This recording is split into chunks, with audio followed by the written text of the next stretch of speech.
తెలంగాణను సస్యశ్యామలం చేయాలన్న దృఢ సంకల్పంతో చేపట్టిన కాళేశ్వరం ప్రాజెక్టు నిర్మాణంలో ఇవాళ కీలక ఘట్టం ఆరంభమైంది. కాళేశ్వరం ప్రాజెక్టులో భాగంగా నిర్మించిన ప్యాకేజీ 6లోని పంపుల వెట్ రన్ను ప్రభుత్వం నిర్వహించింది. సీఎం ఆదేశాల మేరకు అధికారులు ఎల్లంపల్లి నుంచి ప్యాకేజీ 6లోని గ్రావిటీ కెనాల్కు కొంత నీటిని అధికారులు విడుదల చేశారు. ఎల్లంపల్లి ప్రాజెక్టు నుంచి గోదావరి జలాలు 1.1 కిలోమీటర్ గ్రావిటీ కెనాల ద్వారా 9.53 కిలోమీటర్ల మేర నిర్మాణం జరిగిన ట్విన్ టనల్ ద్వారా ప్యాకేజీ 6లోని సర్జుపూల్కు నీటిని తరలిస్తున్నారు. అక్కడి నుంచి 124 మెగావాట్ల సామర్థ్యం ఉన్న 7 మోటార్లతో నీటిని లిఫ్ట్ చేసి 7వ ప్యాకేజీకి తరలించాల్సి ఉంటుంది. అయితే ప్రస్తుతం 6వ ప్యాకేజీలోని సర్జుపూల్ను విడుదల వారీగా నింపుతున్నారు. మొదటగా 10%, ఆ తర్వాత 25, 50, 100% వరకు సర్జుపూల్ను నింపేలా అధికారులు ప్రణాళికలు సిద్ధం చేశారు. సర్జుపూల్ను నీటితో నింపుతున్న క్రమంలోనే టన్నెల్లో ఎక్కడైనా లీకేజీలు, ఇతర లోపాలు ఏమైనా తలెత్తుతున్నాయా అని ఇంజనీరింగ్ల బృందం పరిశీలించనుంది. ఈ ప్రక్రియ పూర్తయిన తర్వాత ఒక్కో మోటార్ను ఆన్ చేస్తూ ఆ మోటార్లలో సాంకేతికపరమైన సమస్యలు ఉంటే గనక వాటిని సవరించుకుంటూ నీటి తరలింపును కొనసాగిస్తూ ఉంటారు.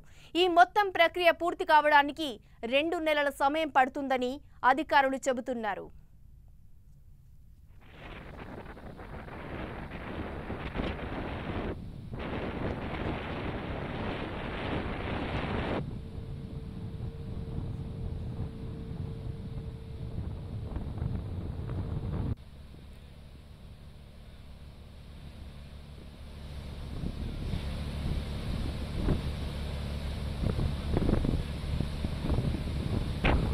కాళేశ్వరంలో ట్రయల్ రన్ ప్రారంభ వివరాల్ని మా ప్రతినిధి సతీష్ అందిస్తారు. సతీష్,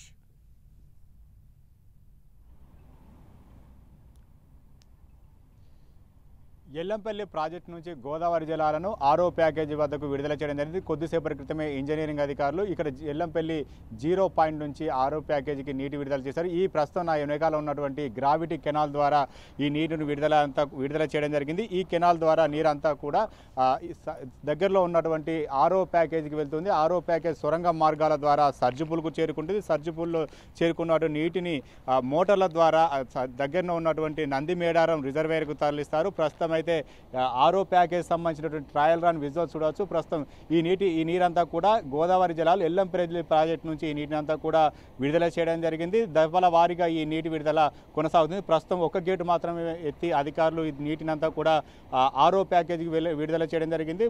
మొదటి ఫేజ్లో 10% నీటిని విడుదల చేస్తే ఆ తర్వాత 25%, ఆ తర్వాత 50%, 100% ఇలా దఫల వారీగా నీటిని విడుదల చేస్తూ 6వ ప్యాకేజ్ సర్జుపూల్ వరకు ఏమైనా లోపాలు ఉన్నాయా, లోపాలు ఉంటే వాటిని సవరించుకునేందుకు అధికారులంతా కూడా సమాయత్తమైన ఇంజనీర్ల అధికారుల పర్యవేక్షణ బృందం అంతా కూడా ఈ నీటి విడుదలకు సంబంధించి పర్యవేక్షిస్తున్నారు. ఈ నీరంతా కూడా సర్జుపూల్కు చేరుకుంటుంది. సర్జుపూల్కు చేరుకున్నటువంటి నీరంతా కూడా అక్కడ ఉన్నటువంటి ఏర్పాటు చేసినటువంటి మోటార్ల ద్వారా భారీ మోటార్లు ఉంటాయి. ఆ మోటార్ల ద్వారా నీరంతా కూడా సమీపంలోని నందిమేడారం రిజర్వేయర్కు తరలిస్తారు. ప్రస్తుతం అయితే 6వ ప్యాకేజీకి నీటి విడుదల కొనసాగుతుంది. ఇక్కడ నుంచి విడుదలైన నీరంతా కూడా సర్జుపూల్లో 2 సొరంగ మార్గాలు ఉంటాయి. 9 కిలోమీటర్ల మేర ఈ నీరు ప్రయాణించి ఆ తర్వాత సర్జుపూల్కు చేరుకుంటాయి. టన్నెల్ ద్వారా ఈ ప్రక్రియ కొనసాగుతుంది. ఎల్లంపల్లి దిగువన 6, 7, 8 ప్యాకేజీల నిర్మాణం జరిగింది. ఈ ప్యాకేజీలు చాలా ఇంపార్టెంట్ అని చెప్పుకోవచ్చు. 6, 7, 8 కూడా ఈ 3 ప్యాకేజీలు సొరంగ మార్గాల ద్వారా నిర్మాణం జరిగింది. ఈ నిర్మాణమైనటువంటి వీటిని ఫేజ్ 2 కింద అధికారులు వీటిని నిర్మాణ ప్రక్రియ పూర్తి చేస్తారు. ఇప్పటికే ఈ ప్యాకేజ్ సంబంధించి భారీ 7 మోటార్ల బిగింపు ప్రక్రియ విజయవంతం జరిగింది. ఆ డ్రై రన్ కూడా నిర్వహించారు.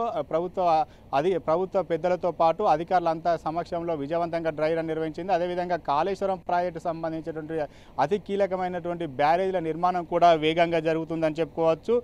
ఇప్పటికే మేడిగడ్డ ప్రాజెక్టుతో పాటు అన్నారం, సిరిపురం బ్యారేజ్ల నిర్మాణ పనులు చివరి దశ చేరుకున్నాయి. ప్రభుత్వం సంకల్పించిన విధంగా జూన్ నాటికి నీటిని విడుదల చేస్తామని చెప్పబడింది. అదే స్థాయిలో సీఎం కేసీఆర్ ఆదేశించారు. ఆ ఆదేశాల మేరకు నీటి తరలింపు ప్రక్రియ కొనసాగించేందుకు పనుల్లో వేగం పెంచారు. ఎప్పటికప్పుడు సీఎం కేసీఆర్ ఈ ప్రాజెక్టుల నిర్మాణం సంబంధించిన పనులన్నీ కూడా ఆరా తీస్తున్నారు. అధికారులంతా కూడా ఈ ప్రాజెక్టుల నిర్మాణం సంబంధించినటువంటి పనులపైన అధికారులతో పలుదఫాలుగా చర్చలు జరిపిన పరిస్థితి.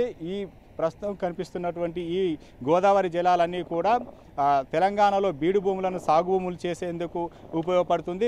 తెలంగాణ ప్రభుత్వం ప్రతిష్టాత్మకంగా దాదాపు 80,000 కోట్ల రూపాయలతో కాళేశ్వరం ప్రాజెక్టు నిర్మాణం చేపట్టింది. ఈ కాళేశ్వరం ప్రాజెక్టు నిర్మాణం మాత్రం పూర్తయితే దాదాపు 115 కిలోమీటర్ల గోదావరి సజీవంగా ఉంటుందని చెప్పుకోవచ్చు. ఈ ప్రాజెక్టులో ప్రధానంగా 22 పంప్ నిర్మాణం జరుగుతుంది. దాంతోపాటు 19 బ్యారేజ్ నిర్మిస్తారు. అదేవిధంగా 22 లిఫ్ట్లు నిర్వహిస్తారు. ఈ లిఫ్ట్లకు సంబంధించి ప్రక్రియ కూడా పూర్తయింది. ప్రధానంగా బ్యారేజీలతో పాటు గ్రావిటీ కెనాల్ కూడా ముఖ్యంగా చెప్పుకోవచ్చు. ఈ గ్రావిటీ కెనాల ద్వారా నీటి తరలింపు ప్రక్రియ కొనసాగుతుంది. ప్రస్తుతం 8వ ప్యాకేజీ నీరు చేరినట్లయితే అక్కడ నుంచి మిడ్ మానేరు తరలిస్తారు, అక్కడ నుంచి ఎస్ఆర్ఎస్పీకి తరలిస్తారు. మల్లన్న సాగర్ అదేవిధంగా హైదరాబాద్కు సంబంధించిన చివరి ప్రాజెక్టు వరకు కూడా ఇక్కడి గోదావరి జలాలు తరలిపోనున్నాయి. ప్రస్తుతం ఎల్లంపల్లి ప్రాజెక్టు అన్ని ప్రాజెక్టులకు కీలకంగా చెప్పుకోవచ్చు. ఈ కీలకమైనటువంటి ప్రాజెక్టు నుంచి గోదావరి జలాలు 6వ ప్యాకేజీలో వెళ్తున్నాయి. దాదాపు 2 నెలలు ఈ ప్రాజెక్టు సంబంధించిన ప్రస్తుతం ఈ నీటి విడుదల ప్రక్రియ కొనసాగుతుంది. 0.25 టీఎంసీల నీటిని 6వ ప్యాకేజీలోకి విడుదల చేశారు. 6వ ప్యాకేజీలో ఎటువంటి సమస్యలు, సాంకేతికపరమైన సమస్యలు తలెత్తినా, అదేవిధంగా మోటార్ల రన్నులో ఏమైనా సమస్యలు తలెత్తినా వాటిని వెంటనే సవరించుకునే విధంగా అధికారులు చర్యలు చేపట్టారు. ప్రస్తుతం అయితే నీటి విడుదల కొనసాగుతుంది. అయితే ఈ ప్రస్తుతం ట్రయల్ రన్ విజయవంతం అవడంతో అధికారుల్లో ఆనందం నెలకొందని చెప్పుకోవచ్చు. Right Satish, thank you.